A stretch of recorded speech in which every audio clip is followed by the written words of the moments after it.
Hello, I'm Susan Straley. I'm the author of Alzheimer's Trippin' with George. And in the book, we discuss exercises that George and I were given by a corrective massage guy, Greg Brown. And we did these exercises throughout our trip. One of the early symptoms that George had was imbalance and stumbling and shuffling his feet. We started these exercises, and we were supposed to do them 3 times a day. 3 times a day. We only did them once a day. But I think it really made a difference in how long George was able to walk long distances. So if you want to keep your person mobile, it will help you throughout your caregiving journey. So try these exercises, see if you can get them to do them as long as possible, as much as they can. There was some exercises that I added because I think they're very important for mobility, and one is getting up and down out of a chair. So we did these for a while as well, just getting up and down out of a chair. One of the first exercises that we were taught to do was called the chicken exercise, chicken breathing. And I'm going to show that to you, but I wanted to explain that some of the things and the theory behind it was to get your spine moving. Get the spine moving. And what I noticed right away when we started doing these exercises was that George was very stiff in the spine. He was just not wanting to move that spine, and I have seen that in other people with dementia as well. So this is just part of getting that spine moving, especially in the neck area. And then we do some other things of cross the body work to get the spine twisting as much as you can. And you'll notice your loved one will just want to punch the hand, keep his arms still, but you got to get that moving as well.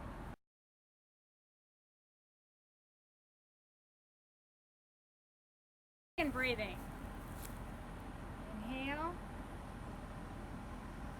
And as you exhale, you're going to squeeze your stomach in and kind of tilt the pelvis a little bit. I'm going to show you sideways.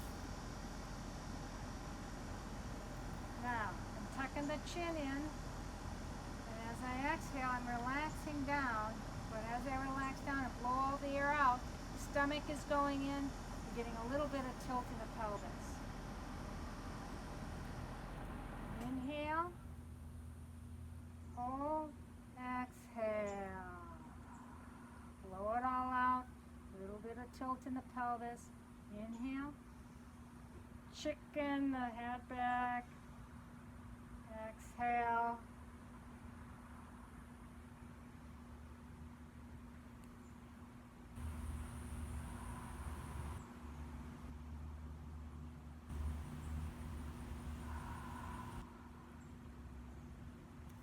And I'm going to take you through 6 exercises of each, but you try to work your way up to 10 or 20 of each. Again, you'll see I'm trying to cross and get that spine moving, but you're crossing the body also with the elbow to knee. So your hands are on the shoulder, and you're trying to get the elbow to the knee. So you might find your loved one doing this, and that's fine, as long as they're moving. You got to start this early in the illness.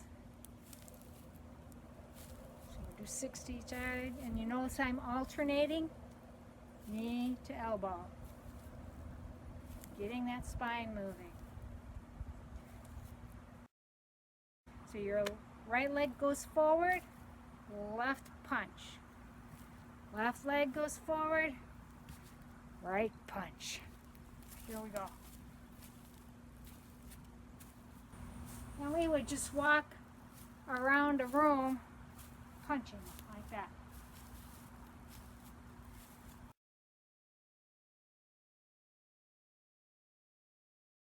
And what we're going to do is cross the body as you step forward and cross the body. Now you see that my hands are the opposite, so let's try that again. The right foot, left hand forward, but we're crossing the body as we do this. Crossing, crossing. Now try to stand as tall as you can and stick your chest out. Show you again.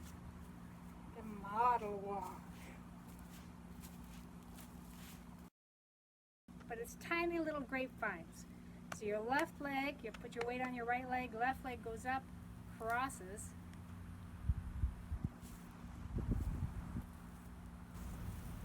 Okay, the grapevine goes like this. So it's just a tiny little grapevine, outside of outside, inside of the foot to the inside. And then it's inside to inside, outside to outside, inside to inside. Heels go to the toe. And try to walk a straight line, heel to toe. So you're keeping your balance while you walk. Heel to toe, heel to toe. Heel to toe. And again, you can hang onto a chair or put your hand on the wall. We have a couple more exercises to do. A few of them are stretching exercises. And if you see this, somebody doesn't have to have dementia to have some of these postures that you see as people age. One of the postures is bending from the hips, and they can't straighten totally up. They're like got their head forward and they're looking down instead of standing straight up. And that is due to the tightening of the hip flexors a little bit. So I'm going to show you some of those stretches. And then also one thing that George had was he kept on leaning forward when he walked, and he couldn't get back on his heels. I don't know what that was about. But one of the exercises assigned to him because of that was stretching out his calf muscle and his Achilles. So I'm going to show you that. So sometimes their hip flexors would get so tight that they'd be walking like this. So to stretch out those hip flexors, put one leg in front of the other. I'm going to get a little closer. One leg in front of the other, and you're going to have them wide enough apart. You can hang on to a chair or the wall and just squeeze the bun and feel a stretch in the front of the leg. And you can release it and stretch it. Release it and stretch it. And do that about 10 times. And then you got to do the other leg. Don't want to be imbalanced. Hips are straight forward. Front knee is bent. Back knee is straight. You're pushing that heel down. Squeeze the bun. And straighten, stretch that, stretch, stretch.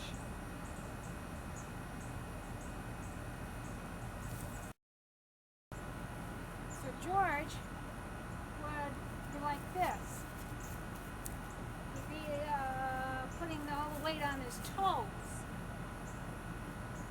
So one of the corrections for that was to get him to stretch out his calf. What you do is find a block or a curb, slanted street, and just stretch it out best you can. Stretching the Achilles. Put your toes up on a block or curb. What you're going to do is lean your hip, what you're going to forward, or your whole body forward, while keeping the heel on the ground. And you'll feel a stretch in the back of the leg, the lower back of the leg. On the other side. And Greg suggested we tilt our foot one way and tilt it the other way so that you're getting different parts of that calf stretched out. One side. And see how it's okay to wobble. That builds strength, builds balance. It's okay to wobble, but you can hold on to a chair or a wall. So you do it equally on both sides of those stretches, right side, left side. And then of course, remember those squats, the sitting down and standing back up. Sit down, stand up. Do that 10 times, 3 times a day. Work up to 10 times for these other exercises as well.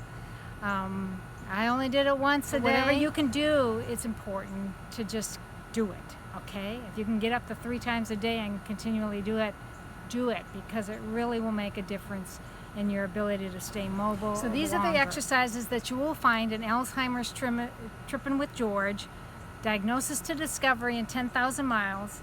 The book is available in large print, regular print, paperback. Audiobook is coming out the fall of 2019. I'm excited. It's really good. And then also in Kindle ebook. So you can find it on Amazon. Alzheimer's Tripping with George, Diagnosis to Discovery in 10,000 Miles by Susan Straley.